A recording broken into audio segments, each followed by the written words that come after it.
विद्यार्थियों, आपके लिए आज फिर एक वीडियो लेक्चर मेरे द्वारा अपलोड किया जाना है और उसकी प्रिपरेशन कर रहा हूँ यहाँ। तो विद्यार्थियों, इससे पहले मैंने आपको स्पेशल कॉन्ट्रैक्ट पार्ट सेकंड में जो बताया था वो था उपनिधान, बेलमेंट के बारे में हमारी चर्चा हुई थी और मैंने गिरवी के बारे में भी बता दिया कि गिरवी किसे कहते हैं और गिरवी की जो संपत्ति है वो चल होगी या अचल होगी। मैंने बता दिया था चल संपत्ति का ही गिरवी होगा। आज मेरे द्वारा जो विषय चुना गया है वो है एजेंसी। एजेंसी किसे कहते हैं? स्पेशल कॉन्ट्रैक्ट में एजेंसी से क्या तात्पर्य है? एजेंसी को अगर आप पढ़ेंगे तो सेक्शन 181, 182, 3, 4, 5 इनको पढ़ेंगे तो एजेंसी के बारे में क्लियर समझ में आ जाएगा कि what is the means about to agency. Mostly आप पढ़ेंगे 185। तो एजेंसी के बारे में हम चर्चा करेंगे कि what is the definition of agency and their elements. ठीक, देखिए विद्यार्थियों, define the agency and its element. एजेंसी को परिभाषित कीजिए और उसके आवश्यक तत्वों को बताइए। मैंने यहाँ ये पॉइंट लिख रखे हैं। Number first, definition of agency यानी कि एजेंसी की परिभाषा। सेकंड, एलिमेंट्स यानी आवश्यक तत्व। फर्स्ट, पार्टीज यानी पक्षकार। Second, agent authorised by principal यानी मालिक द्वारा एजेंट को प्राधिकार देना। Third, legal relation of agent अभिकर्ता का विधिक संबंध। Fourth, principal liable for other person अन्य व्यक्ति के लिए मालिक का दायित्व। ये हमारे पॉइंट्स रहेंगे। 1 बाय 1 करके इनको समझाने का हम प्रयास करते हैं। Number first, definition of agency. Agency किसे कहते हैं?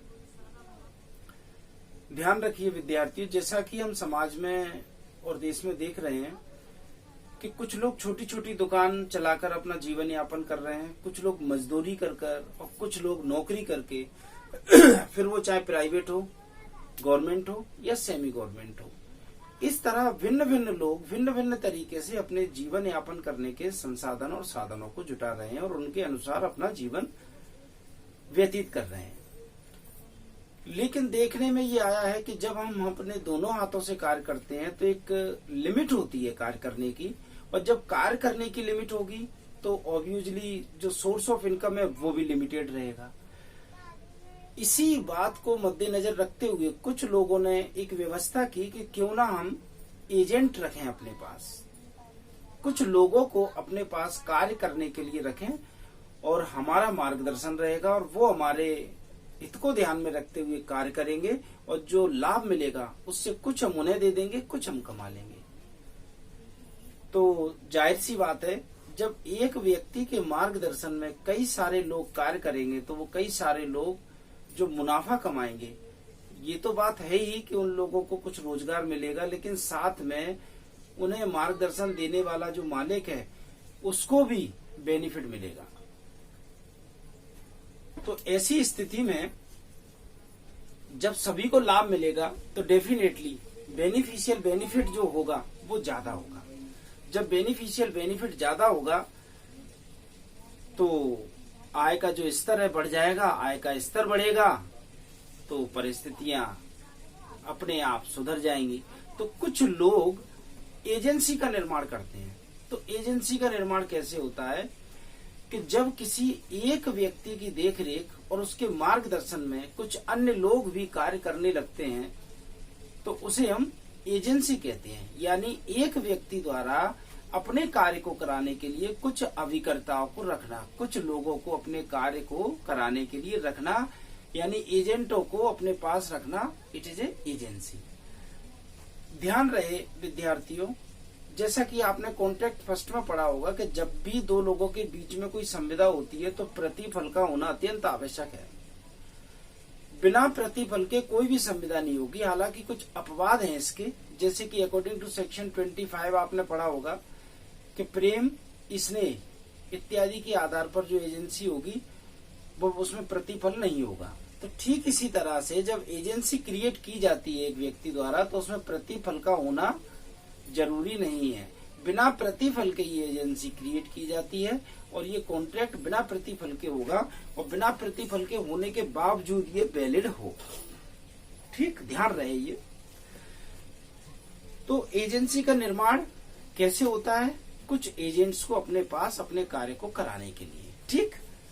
डेफिनेशन क्लोज अपना यहाँ कंप्लीट होता है। ये आप कहाँ पढ़ेंगे? According to section 185। Second, elements. क्या एलिमेंट्स होंगे? नंबर फर्स्ट, पार्टीज, पक्षकार। कितने पक्षकार होते हैं एक एजेंसी को क्रिएट करने में? कम से कम 2, और मोस्टली इसमें 3 पक्षकार सामने आएंगे। कम से कम 2 पक्षकार इसलिए कि एक तो वह व्यक्ति जो मालिक है, ओनर है, ठीक। लेकिन यहाँ हम ओनर शब्द का यूज नहीं करेंगे, यहाँ हम यूज करेंगे मालिक के लिए प्रिंसिपल। प्रिंसिपल यानी कि मालिक, एजेंट यानी कि अभिकर्ता। तो ये 2 पक्षकार मोस्टली इसमें होना अत्यंत आवश्यक है, एक मालिक यानी प्रिंसिपल और एक एजेंट यानी कि अभिकर्ता। 2 पक्षकार होंगे तब एजेंसी क्रिएट होगी। लेकिन एजेंसी क्रिएट करने का कोई मतलब तब तक नहीं निकलेगा जब तक कि एजेंट किसी थर्ड पर्सन से कनेक्ट नहीं होगा। जब तक कोई अन्य लोगों के संपर्क में एजेंट नहीं आएगा तब तक उस कंपनी का या उस एजेंसी का क्रिएट करने का कोई मतलब नहीं निकलेगा। इसलिए तीसरा पर्सन भी इसमें होता है, यानी प्रिंसिपल, मालिक, एजेंट, अभिकर्ता, और तीसरा अदर पर्सन जिससे कि व्यापार करना है। तो इस तरह मिनिमम 2 या 3 पक्षकार इसमें होंगे। सेकंड है एजेंट ऑथोराइज्ड बाय प्रिंसिपल। अभिकर्ता को मालिक द्वारा प्राधिकार दिया जाना। क्या प्राधिकार दिया जाता है मालिक द्वारा अभिकर्ता को? मालिक द्वारा अभिकर्ता को ये प्राधिकार दिया जाता है कि आप मेरे पार्ट पर यानी मेरी ओर से किसी भी व्यक्ति से संपर्क कीजिए और मेरा जो व्यापार है या जो वस्तु मुझे बेचना है या जो बेचता हूँ या जो खरीदना है, जो खरीदता हूँ, उसके संबंध में आप किसी अन्य व्यक्ति से बात कर लें, डिस्कशन कर लें, उससे सौदा तय कर लें और उसके बाद मुझे बताएं, मैं आपके साथ हूँ और आपको मैंने ये प्राधिकार दे दिया है। It is a delegated right by principal, यानी मालिक द्वारा अभिकर्ता को कुछ अधिकार दे दिए जाते हैं जिन अधिकारों के तहत वो तीसरे व्यक्ति से बात कर लेता है और सौदा पक्का कर लेता है और उसके बाद व्यापार हो जाता है। Third, legal relation of agent. What is the legal relation of agent?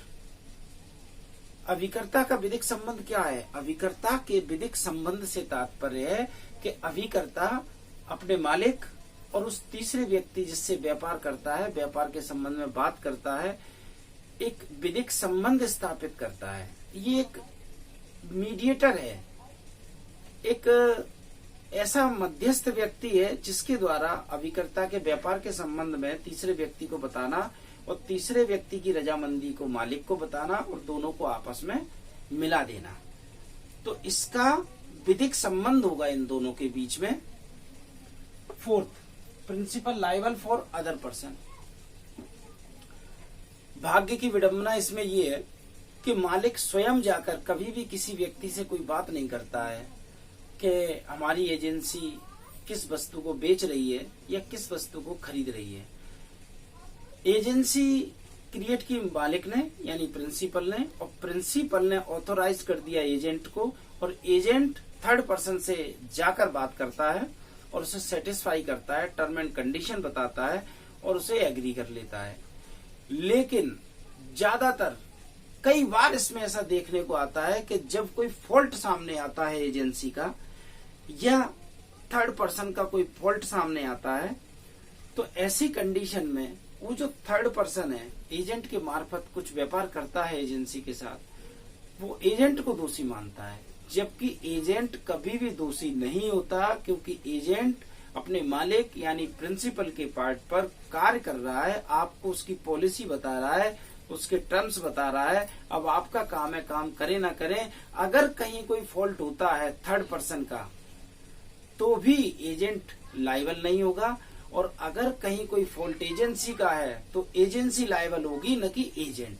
तो ध्यान रहे विद्यार्थियों, एजेंसी के मामले में अभिकर्ता द्वारा जब भी कोई बात किसी थर्ड पर्सन से की जाती है और एजेंसी का कोई फॉल्ट होता है, तो ऐसी कंडीशन में जिम्मेदार अभिकर्ता नहीं, वह एजेंसी होगी, एजेंसी का मालिक होगा, यानी लायबल कौन होगा? प्रिंसिपल। विद्यार्थियों, आज का मेरा वीडियो लेक्चर यहीं समाप्त होता है। आगे भी मेरे वीडियो लेक्चर अपलोड किए जाते रहेंगे और उम्मीद करता हूं कि आपको मेरे वीडियो लेक्चर से काफी हद तक लाभ मिलेगा। धन्यवाद।